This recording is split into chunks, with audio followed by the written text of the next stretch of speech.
Ang pagkakaroon po ng malinis na pangangatawan ay isang mabisang paraan para makaiwas sa sakit, lalo na po sa mga bata. Kaya sa pagdiriwang ng Global Hand Washing Day, nagturo ng tamang paghuhugas ng kamay at nagsagawa rin ng libreng dental services sa mga kabataan sa General Nakar, Quezon, ang GMA Kapuso Foundation. Imbis na may toothpaste, isinasawsaw na lang sa tubig ng 12 anak ni Margie ang kanilang sipilyo para linisin ang kanilang mga ngipin. Mas prioridad daw kasi nila ang makabili ng pagkain.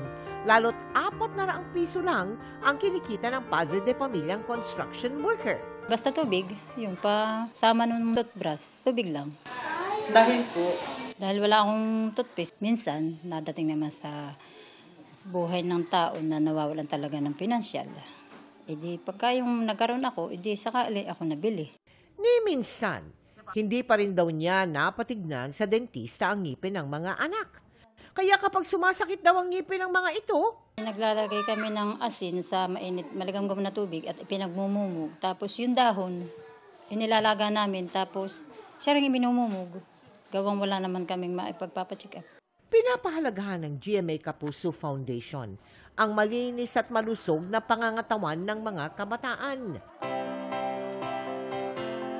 Kaya katuwang ang Philippine Association of Private School Dentists, nagsagawa tayo ng dental check-up, libreng bunot, at application of fluoride varnish sa mga mag-aaral ng General Nakar sa Quezon. Fluoride varnish ay tumutulong upang patibayin ang mga ngipin. Ang kalusugan ng ngipin ay mahalaga at konektado sa pangangatawan ng mga bata dahil kung ang ngipin natin ay masakit, hindi tayo makakain ng wastong pagkain na kailangan ng katawan natin.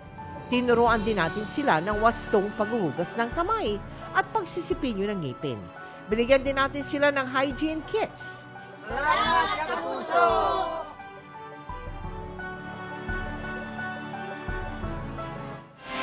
Mga Kapuso, kasama nyo kami 24 oras. Mag-subscribe sa GMA Integrated News sa YouTube. Sa mga Kapuso abroad, bisitahin ang GMA Pinoy TV at www.gmanews.tv.